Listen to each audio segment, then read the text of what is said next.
It sounded okay na.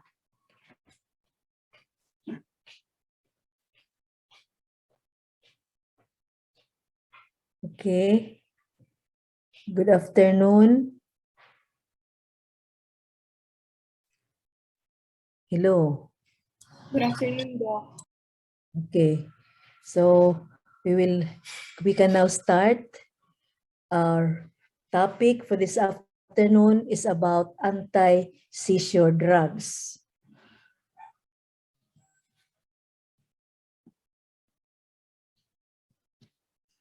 So seizures, these are finite episodes of brain dysfunction resulting from abnormal discharge of cerebral neurons. And epilepsy is the second most common seizure disorder after stroke. This is a heterogeneous symptom complex, a chronic disorder characterized by recurrent seizures. So causes of seizures include the full range of neurologic diseases from infection, neoplasm, head injury, and heredity. Heredity is proved to be a major contributing factor. So seizures is occasionally caused by an acute underlying toxic or metabolic disorders in which appropriate therapy should be directed towards a specific abnormality. For example, seizures from hypocalcemia, then the treatment is directed towards the giving of calcium. So we come now to the basic pharmacology of anti-seizure drugs. They are being classified according to 5 chemical groups. You have the barbiturates, the hydantoins, the oxazolidine, succinamide, and acetylurea. So we come now to the pharmacokinetics of anti-seizure drugs. Absorption is usually good with 80 to 100% of the dose reaching the circulation. So in other words, the bioavailability of your anti-seizure drugs is said to be high because your bioavailability is that fraction of the drug that would reach your circulation. So you have your absorption, which is usually good, with 80 to 100% reaching the circulation. So this is more or less the bioavailability of your anti-seizure drug. Benzodiazepine, valproic acid, anti-thiagabine, and anti-seizure drugs are not highly bound to protein, except for one, which is phenytoin. Phenytoin is highly bound to plasma protein. So anti-seizure drugs are cleared chiefly by hepatic mechanism, though they have low hepatic extraction ratio. So plasma clearance is relatively slow. Plasma clearance with your anti-seizure drugs are relatively slow, and many anticonvulsants are therefore considered to be medium to long-acting. For most half-lives are greater than 12 hours. So, example of your anti-seizure drug, which are potent inducers of hepatic microsomal enzymes, are your Phenobarbital and Carbamazepine. So we come now to the drugs used in seizure. One, we have your Phenytoin. The Phenytoin is considered to be the oldest non-selective anti-seizure drug introduced in 1938. Phenytoin is diphenyl substituted hydantoin. So we have diphenyl hydantoin, which is popularly known as your dilantin. So the mechanism of action of your phenytoin is that it alters sodium, potassium, and calcium ion conductance membrane potential, and the concentration of amino acid and the neurotransmitters norepinephrine, acetylcholine, and GABA. So studies shows that phenytoin blocks sustained high frequency repetitive firing of action potential. This is a therapeutic concentration. Its major action is to block sodium channels and inhibit the generation of repetitive action potential. So, at high concentration, this is a therapeutic concentration. At high concentration, phenytoin inhibits the release of serotonin, norepinephrine, and promotes the uptake of dopamine and inhibits monoamine oxidase activity. This is at high concentration, but at therapeutic concentration, its major action is to block sodium channels and inhibit the generation of repetitive action potential. So clinical use of your phenytoin, this is one of the most effective drugs against partial seizures or generalized classic seizure. So pharmacokinetics of phenytoin absorption from the GIT is nearly complete in most patients, though the time to peak may range from 3 hours to 12 hours. Absorption after intramuscular injection is unpredictable. So this is why the route of administration, which is intramuscular, is not recommended. So elimination of this drug is said to be dose dependent.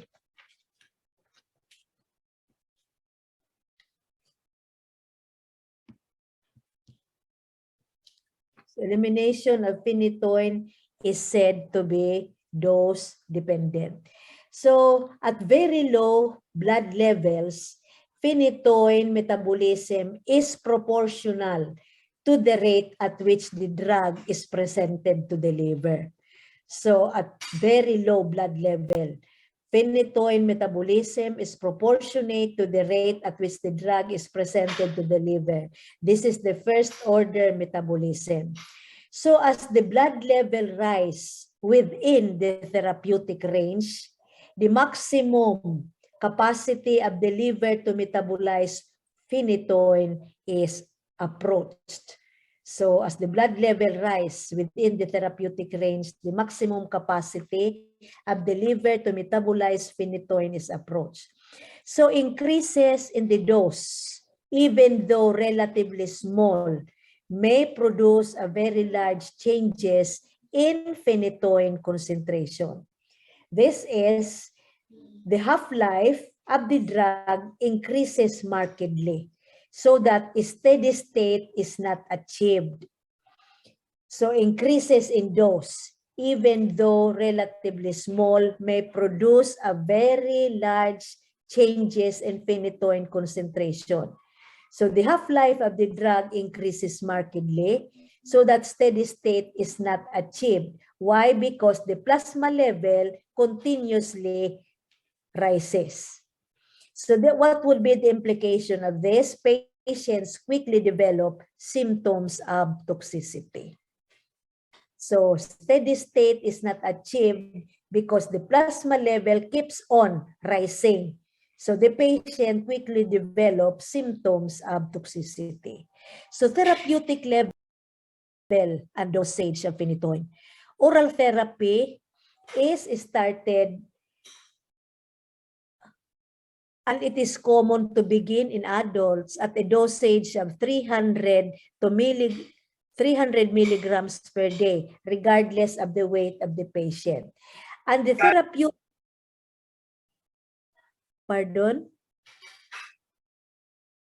the therapeutic plasma level of phenytoin for most patients is between 10 and 20 microgram per ml. That is the therapeutic plasma level of phenytoin, 10 and 20 microgram per ml. So a loading dose can be given orally or IV. Usually, this is the method of choice for convulsion in status epilepticos. In the management of convulsion from status epilepticos, this is the dose of phenytoin. A loading dose can be given orally or IV. So, this is the oral therapy that is started at a dose of 300 milligrams per day, regardless of weight. In children, a dosage of 5 milligrams per kilogram per day, and should be followed by readjustment after a steady state plasma level is obtained. So drug interactions and interference with laboratory tests with phenytoin. Drug interaction involving phenytoin are primarily related to protein binding or metabolism. So the drug interaction of phenytoin is brought about because of protein binding or metabolism, primarily related to protein binding or metabolism. Phenytoin is 90% protein bound. So among the anti-seizure drug, this is the anti-seizure that is highly protein bound. The rest is not highly protein bound. So phenytoin is 90% protein bound, and other highly bound drugs such as phenylbutazone or sulfonamides can displace phenytoin from its binding site. So drugs that is also highly protein bound like phenylbutazone or sulfonamide can displace phenytoin from its binding site. So phenytoin has an affinity to your thyroid globulin, your thyroid binding globulin. So phenytoin has an affinity to thyroid binding globulin, which confuses some tests of thyroid function. So thyroid stimulating hormone measurement is the most reliable screening test of thyroid function in patients taking phenytoin. So phenytoin has been shown to induce microsomal enzyme, which is responsible for the metabolism of number of drugs.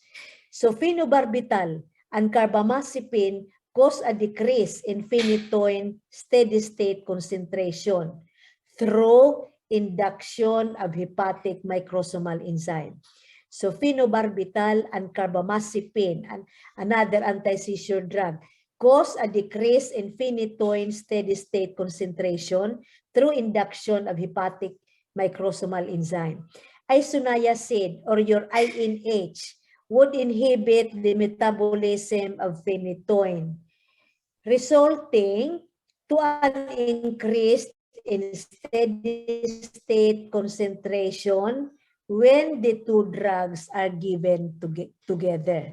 So isoniazid plus phenytoin would result an increased steady state concentration when these two drugs are given together. So isoniazid inhibits the metabolism of phenytoin. So toxicity. Nystagmus occur early.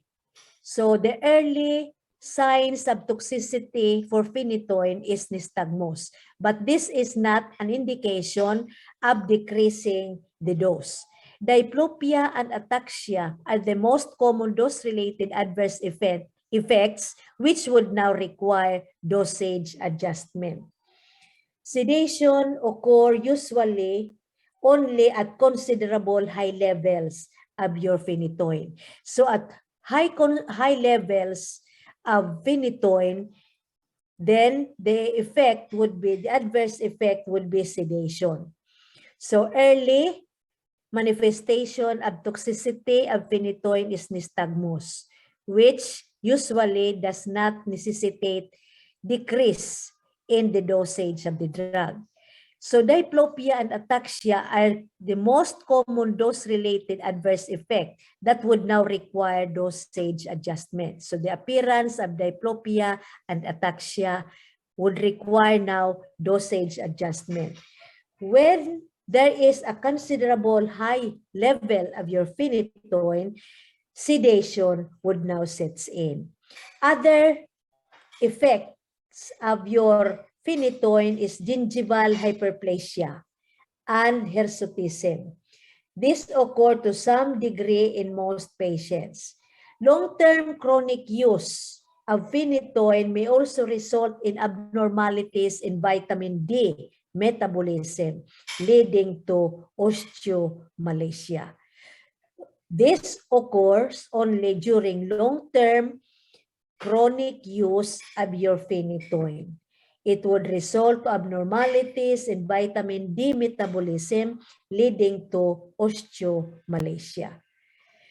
And another thing, most commonly, a typical skin rash, appearance of a typical skin rash heralds the hypersensitivity reaction from the drug. And so, when this appears, this drug should be appropriately discontinued. So the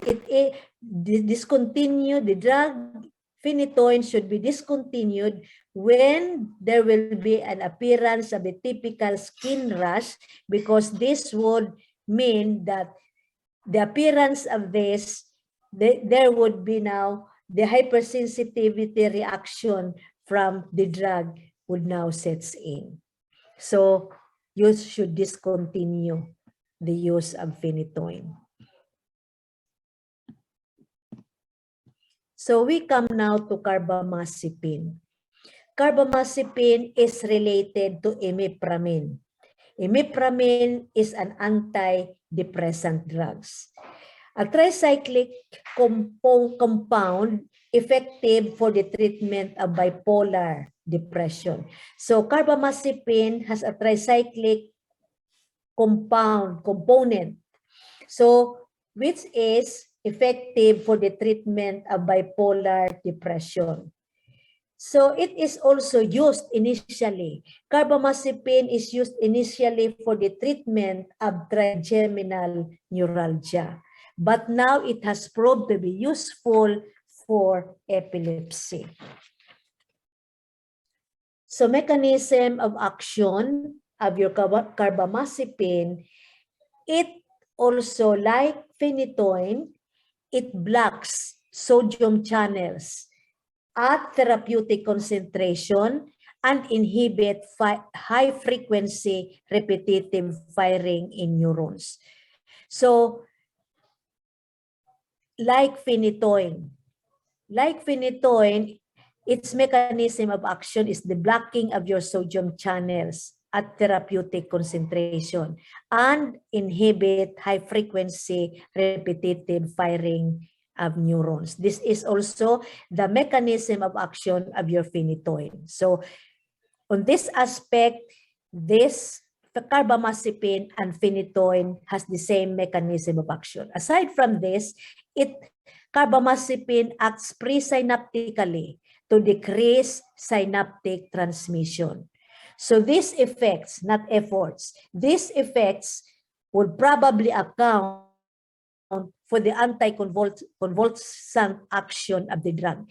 So the anticonvulsant action of carbamazepine would reflect the blocking of your sodium channels and the inhibition of high frequency repetitive firing in neurons. And at the same time, it would decrease synaptic transmission. So these two effects would account for the anticonvulsant action of carbamazepine.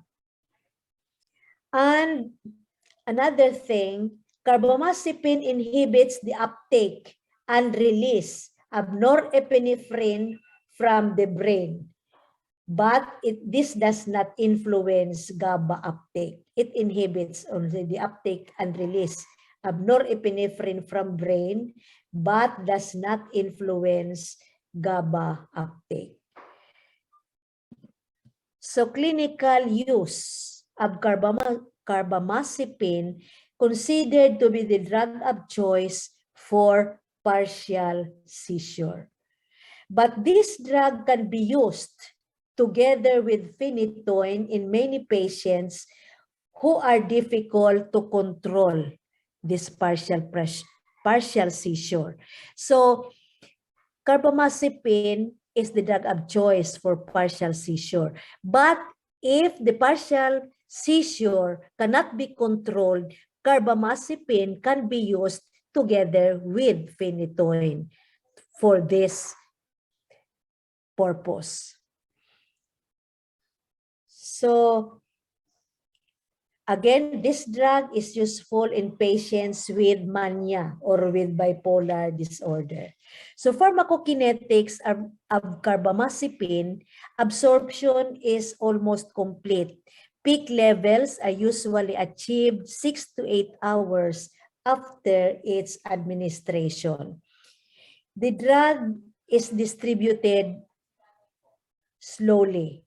So 70% of this drug is 70% protein bound, but no displacement of other drug from protein binding site has been observed with carbamazepine. The drug is completely metabolized in human. The drug has low systemic clearance, notable ability to induce, again, microsomal enzyme. So,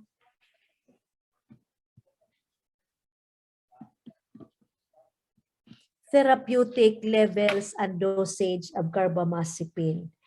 So, carbamazepine is the drug of choice in partial seizure and available only in oral forms. So, this drug, the dose of the drug in children is 15 to 25 milligrams per kilogram per day, or 1 to 2 grams per day in adults. And the therapeutic level of carbamazepine is 4 to 8 microgram per ml. So drug interaction of carbamazepine. Drug interaction involving carbamazepine are almost exclusively related to drugs enzyme inducing property. So the drug interaction of carbamazepine is brought about exclusively because of its enzyme inducting property. So it increases the rate of metabolism of Primidone, Phenytoin, Ethosuximide, valproic acid, and clonazepam. These are the other anti-seizure drug. So carbamazepine increases the rate of metabolism of this other anti-seizure drug: Primidone, Phenytoin, Ethosuximide, valproic acid, and clonazepam. Other anticonvulsants such as phenytoin and phenobarbital may decrease the steady-state concentration of carbamazepine through enzyme induction. So, other anticonvulsants, phenytoin, phenobarbital, may decrease the steady-state concentration of carbamazepine through enzyme induction. So toxicity from carbamazepine. The most common dose-related adverse effects are diplopia and ataxia. The diplopia often occurs first and may last for an hour during a particular time of the day. So considerable concern exists regarding the occurrence of idiosyncratic blood dyscrasia with carbamazepine, including that is not fatal, that it is fatal, FATAL cases, and aplastic anemia and a granulocytosis. So, considerable concern with regards to the occurrence of this idiosyncratic blood dyscrasia, which includes fatal cases and aplastic anemia and a granulocytosis. So most common idiosyncratic reaction is an erythematous rash. So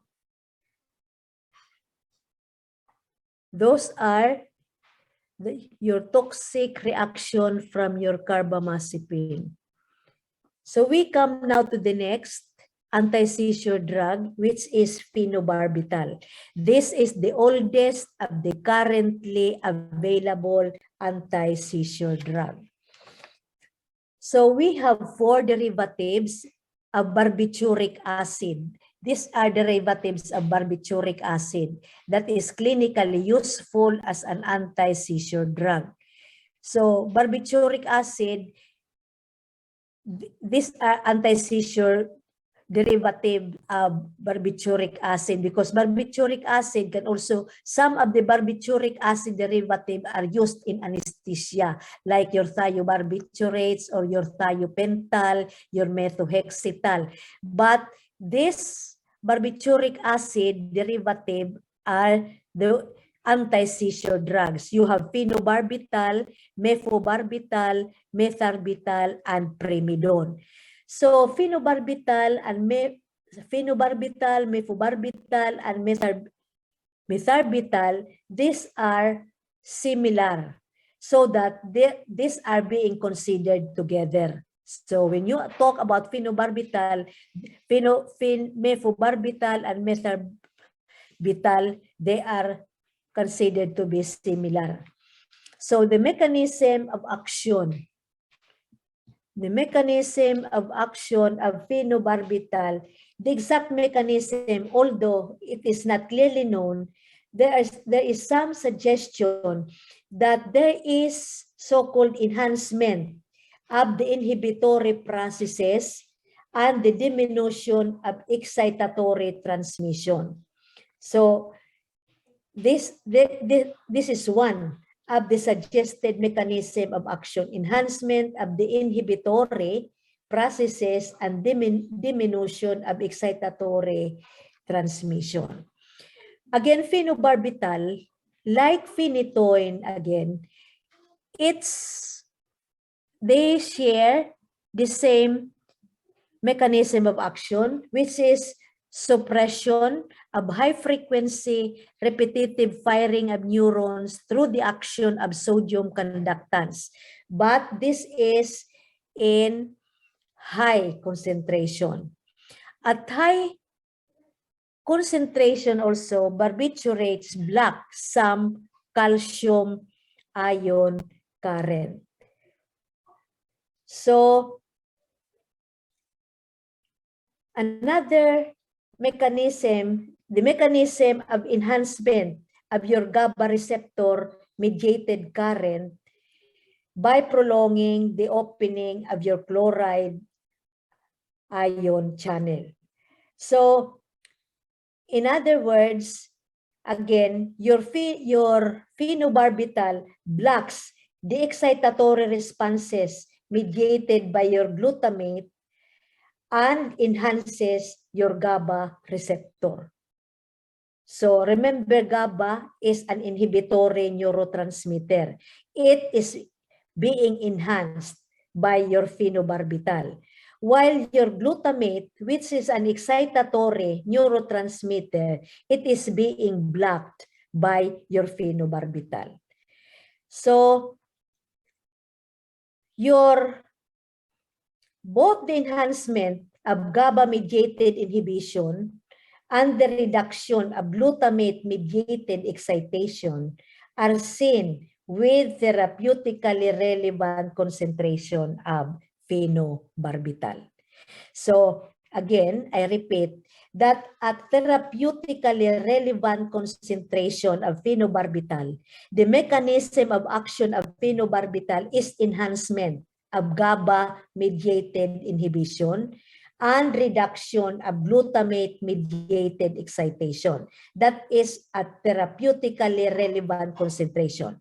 But at high concentration, this mechanism of action of suppression of high-frequency repetitive firing of neurons through the action of sodium conductance and your calcium ion current. So this is the mechanism of high concentration. But at therapeutic relevant concentration, the action of phenobarbital is enhancement of GABA mediated inhibition and the reduction of glutamate mediated excitation. So clinical use of your phenobarbital, this is useful in the treatment of partial seizures and generalized tonic-clonic seizure. So the therapeutic level and dosage of phenobarbital in most patients, the therapeutic level, it ranges from 10 microgram per ml to 40 microgram per ml. So phenobarbital is also effective, or its effectiveness in febrile seizure. So it can also be given in febrile seizure. And the level below 15 microgram per ml appear to be ineffective for prevention of febrile seizure recurrences.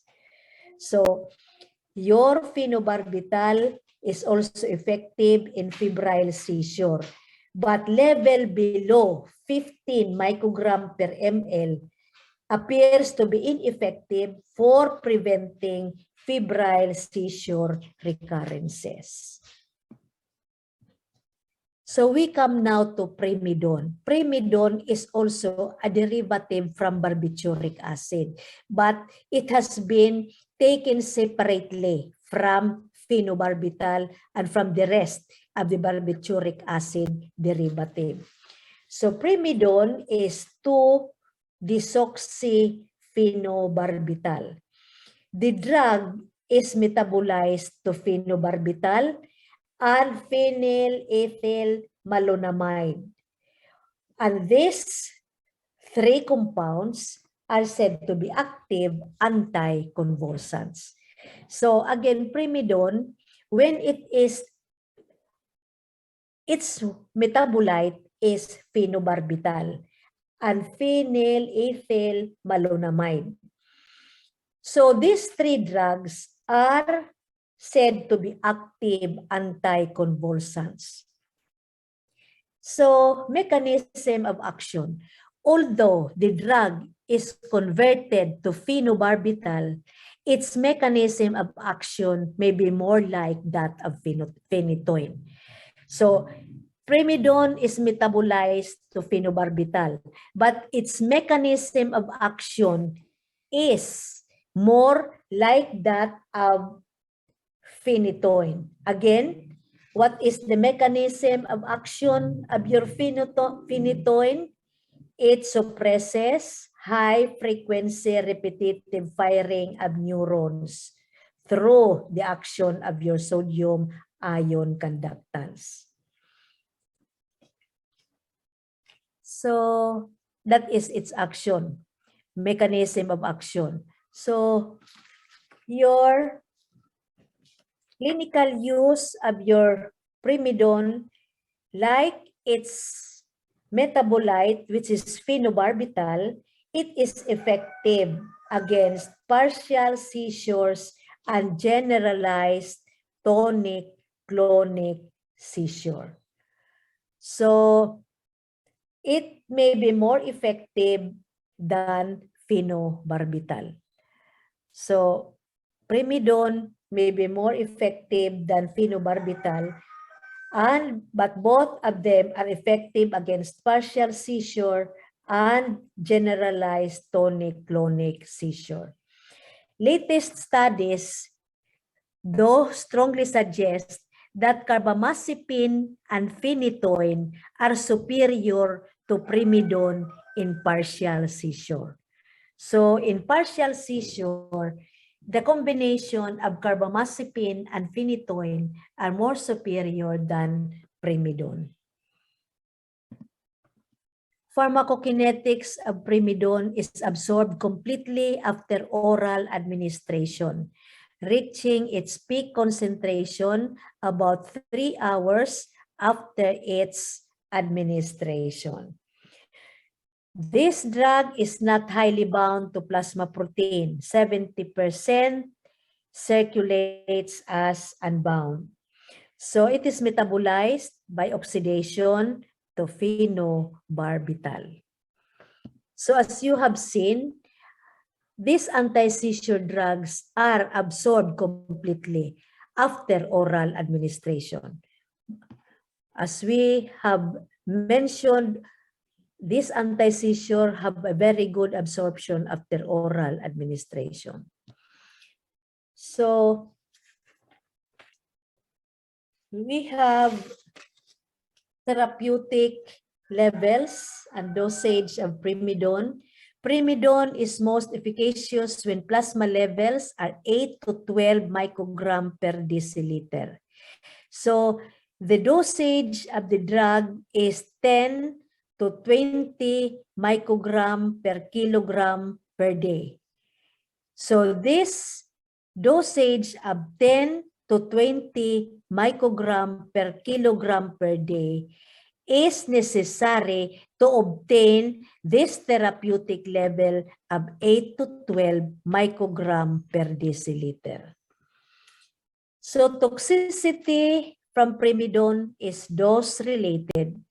Adverse effects are similar to that of its metabolite, which is phenobarbital, except that drowsiness occurs early. And early in treatment may be associated, may be prominent if the initial dose is too large. So this drowsiness, this early manifestation of drowsiness occurs when the initial dose is too large, so that gradual increments are indicated when starting the drug, either in children and in adults. So you have to start at the lowest dose. So when initiating or when starting the drug, either in children and in adults, you should have gradual increments in the dosage of the drug. So we come now to Gabapentin and Pre Gabalin. So Gabapentin and Pre Gabalin is an analog of GABA that is effective against partial seizures. It is an amino acid. So it alters GABA metabolism, its non-synaptic release, or its reuptake by GABA transporters. So that is the mechanism of gabapentin. Alters GABA metabolism, its non-synaptic release, or its reuptake by GABA transporters. So drug interactions of gabapentin and pregabalin are said to be negligible. Elimination is via renal. Half-life is short, ranging only from 5 to 8 hours. So we come now to drugs used in generalized seizures. So we have ethosuximide. Ethosuximide has been introduced as a pure pitimal drug. So considerable efficacy against pentylene tetrazole seizures also, aside from pure pitimal drug. Its continued popularity is based on its safety and efficacy, and its role as the first choice anti-absence drug remains to be undiminished because, in part, because of the idiosyncratic hepatotoxicity of the alternative drug valproic acid, which we will take up later on. So an alternative drug for your pitimal is valproic acid, but ethosuximide remains to be more popular because your valproic acid is considered to produce idiosyncratic hepatotoxicity. So mechanism of action of your ethosuximide, this involves calcium ion channel. So it has an effect on calcium ion current, an effect that is seen therapeutically in relevant concentration in the thalamic current. So that is the mechanism of action of your ethosuximide. Effect on your calcium ion current, an effect that is seen at therapeutically relevant concentration in thalamic currents. So inhibition of this current could therefore account for the specific therapeutic action of ethosuximide. So it's specific therapeutic action on being a pure pitimal drug. Inhibition of this calcium current.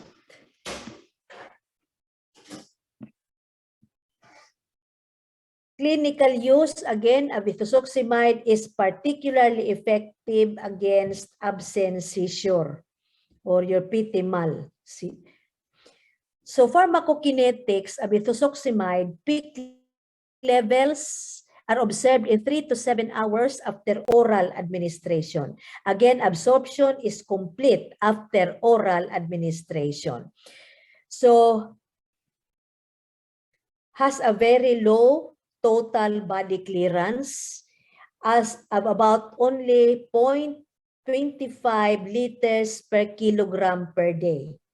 So that this corresponds to a half-life of approximately 40 hours. So ethosuximide has a very low total body clearance, which is only 0.25 liters per kilogram per day. So this is low total body clearance accounts for a half-life of approximately 40 hours of ethosuximide. So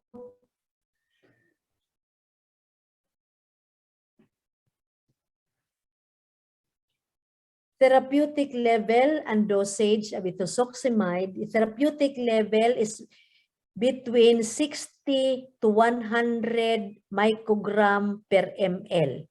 And this can be achieved in adults if you have a dosage range of 150 to 1,500 milligram per day. This is not make correction about this parenteral. This dosage of 150 to 1,500 milligrams per day, this is an oral dosage because there is no parenteral dosage form available for ethosuximide. So make correction. This 150 to 1,500 milligrams per day is oral dosage because there is no parenteral form available for this ethosuximide. So toxicity, the most common dose-related adverse effect is gastric distress, including pain, nausea, and vomiting. So this can be avoided. This adverse effect from your ethosuximide can be avoided by starting therapy at a low dose with gradual increases into the therapeutic range. So meaning to say, you have to start at the lowest dose, so 150. Then you try to increase it until 1,500 milligrams or the therapeutic range is being reached so that you can avoid this dose-related adverse effect, which is gastric distress, nausea, and vomiting. So idiosyncratic adverse effect, again, from ethosuximide, there is a skin rash that have been reported, including at least one case of Stevens-Johnson syndrome. So other dose-related adverse effects include transient lethargy or fatigue, and much less commonly, headache, dizziness, hiccups, and euphoria. These are other dose-related adverse effects: lethargy, fatigue, and less commonly headache, dizziness, hiccup, and euphoria.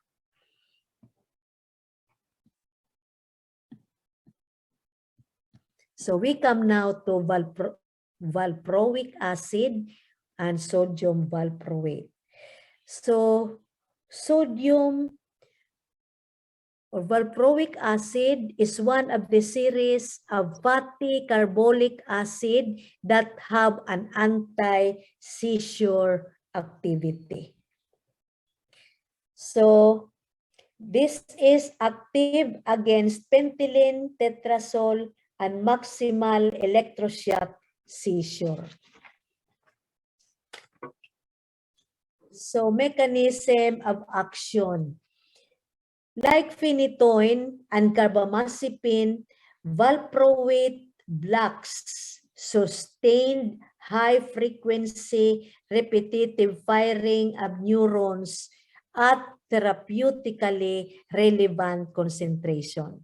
So its mechanism of action is like phenytoin and carbamazepine in blocking sustained high-frequency repetitive firing of neurons at therapeutically relevant concentration. Studies have shown that increased levels of GABA in the brain after administration of valproate has been observed, or studies have shown that increased levels of GABA in the brain after administration of valproate has been observed. So recently described as inhibitory effect on the GABA transporter. So it has also an inhibitory effect on GABA transporter. This is recent studies that increased levels of GABA in the brain after administration of valproate. So clinical use, very effective against absence seizures. And although ethosuximide is the drug of choice when absence seizure occur alone, valproate is preferred if the patient has a concomitant generalized tonic-clonic attacks. So the drug of choice for absence of seizure is ethosuximide, is the drug of choice. But when there is a concomitant generalized tonic-clonic attacks, then you can give together with your ethosuximide valproic acid. So very effective, preferred if the patient has a concomitant generalized tonic-clonic attacks. So your ethosuximide is preferred if there is uncomplicated absence seizure. Because again, as I have said, valproic acid causes idiosyncratic hepatotoxicity. So when there is no complication in uncomplicated cases of absence seizure, ethosuximide is preferred because of the idiosyncratic hepatotoxicity from your valproic acid. Pharmacokinetics. Since valproic acid is both highly ionized and highly protein-bound, its distribution is essentially confined to extracellular water with volume of distribution of approximately 0.15 liters per kilogram. So therapeutic levels and dosage is 25 to 30 milligrams per kilogram per day. And the therapeutic level is between 50 microgram per ml to 100 microgram per ml. So before we go to the next anti-seizure drug, which is oxazolidine, I have to mention to you the drug interaction from your valproic acid, which does not appear in this slide. So drug interaction, valproate inhibits its own metabolism at low doses. So at low doses of your valproic acid, it inhibits its own metabolism. Another drug interaction, it displaces phenytoin from plasma protein. Displaces phenytoin from plasma protein. Another drug interaction, it inhibits the metabolism of several drugs, including phenobarbital, phenytoin, and carbamazepine. So that because of this inhibition of metabolism, it would lead to a higher steady state concentration of these agents. So, inhibits the metabolism of other anti-seizure drugs, including phenobarbital, phenytoin, and carbamazepine. So because of this, it would lead to higher steady state concentration of this different anti-seizure agent. So the inhibition of phenobarbital metabolism by your valproic acid would lead to levels of barbiturates to rise precipitously, so that the end result would cause stupor and coma. So the inhibition of phenobarbital metabolism by valproic acid would lead to an increase in level of your barbiturates, like phenobarbital, for example. So the increased level of your barbiturates would lead to a rising precipitously of this drug that would result to stupor and coma. So these are the different drug interaction from valproic acid. Valproic acid has so far many drug interaction with its other anti-seizure drugs. So we come now to the next, which is oxazolidine. So you have your trimethadione, the first oxazolidine that is used as an anti-seizure drug. So this is the drug of choice for absent seizure until the introduction of your succinamide, which is your ethosuximide, which is, again, as I have said, the preferred choice of drug in uncomplicated absent seizure. So mechanism of action of your oxazolidine, it raises the threshold for seizure discharge following repetitive thalamic stimulation. So adverse effect, the most common and bothersome dose-related adverse effect of oxazolidine is sedation. Now we come now to acetazolamide. Acetazolamide is a diuretic whose main action is the inhibition of the enzyme carbonic anhydrase. Acetazolamide, this is an osmotic diuretic, which is usually used as an ophthalmic preparation to treat glaucoma. So this is an osmotic diuretic.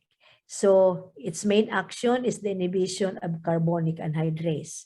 So the accumulation of carbon dioxide in the brain maybe is the mechanism by which the drug exerts its anti-seizure activity. So the accumulation of carbon dioxide in the brain, it may be the mechanism by which the drug exerts its anti-seizure activity. So we come now to management of epilepsy. So for partial seizure and generalized tonic-clonic seizure, Until recently, the choice of drug was usually limited to phenytoin, carbamazepine, or your barbiturates. So, but now the choice now appears to be divided between carbamazepine and phenytoin. So, this is for partial seizure and generalized tonic-clonic seizure. So the choice is limited to phenytoin, carbamazepine, or barbiturates. But the choice now has been divided between carbamazepine and phenytoin. For generalized seizure, the drug used for this purpose are the same for partial seizures plus valproate. So the drugs used for this purpose are the same for partial seizures in addition to valproate. So the three drugs that are effective against absent seizure are your ethosuximide, valproate, and clonazepam. But ethosuximide and valproate are preferred because these drugs are considered to be non-sedating. So, three drugs are effective against absent seizure. You have ethosuximide, valproate, and clonazepam. But these two, ethosuximide and valproate, are preferred because they are considered to be non-sedating.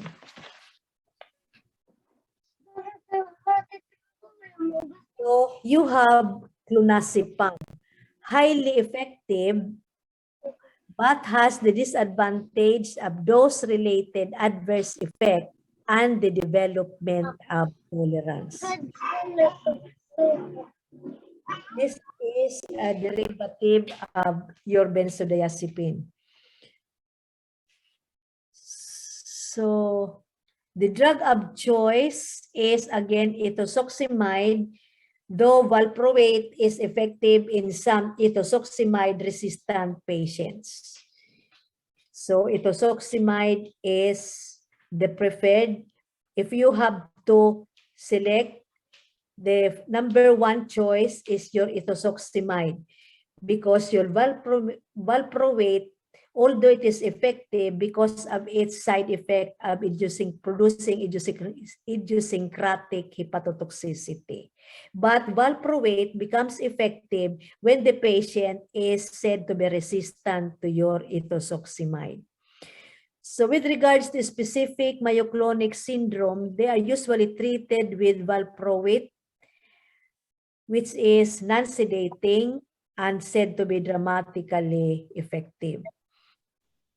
But this will also respond to clonazepam and other benzodiazepine, though they would require higher doses, and higher doses will have an accompanying side effect of sedation and drowsiness.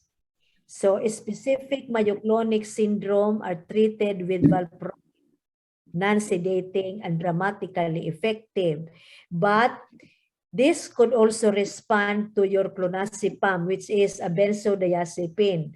Although this would require higher doses, and higher doses would result to its adverse effect, which is sedation and drowsiness. Now we come now to status epilepticus. This is the most common generalized tonic-clonic seizure disorder and a life-threatening emergency requiring immediate cardiovascular, respiratory, metabolic management, as well as pharmacologic therapy. So diazepam is the most effective drug in most patients with status epilepticus. This is given orally, given directly by IV push to a maximum total dose of 20 to 30 milligrams in adult. So, diazepam is the most effective drug in most patients for stopping the attacks and is given directly by IV push to a maximum total dose of 20 to 30 milligrams in adult. So, facilities for resuscitation must be available at hand when you give diazepam because IV diazepam may depress respiration and to a lesser extent cardiovascular function.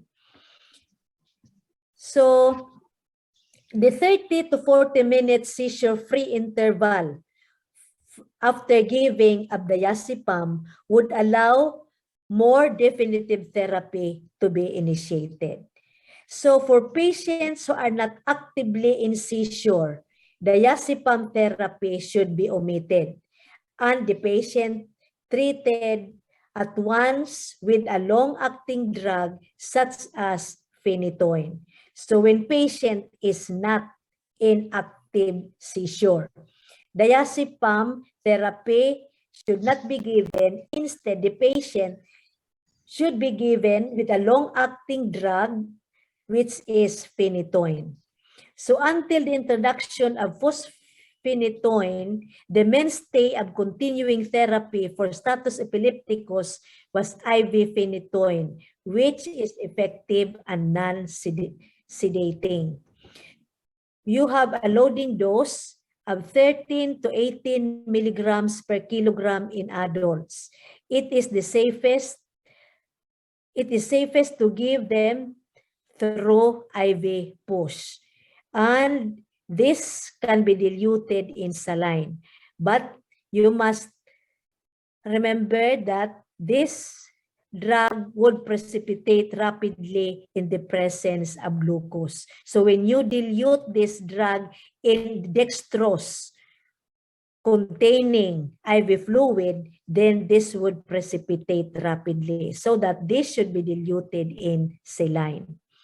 So Phenytoin, a phosphate ester compound that is rapidly converted to phenytoin in plasma, is the drug now that is being used for a mainstay of continuing therapy for status epilepticus. So when the patient is not in active seizure, then Phenytoin is given. But if the patient is in active seizure, diazepam is most effective in controlling or stopping the attacks. And it is given directly by IV to a dose, maximum dose of 20 to 30 milligrams in adults. So that ends the topic of anti-seizure drugs. So, any question?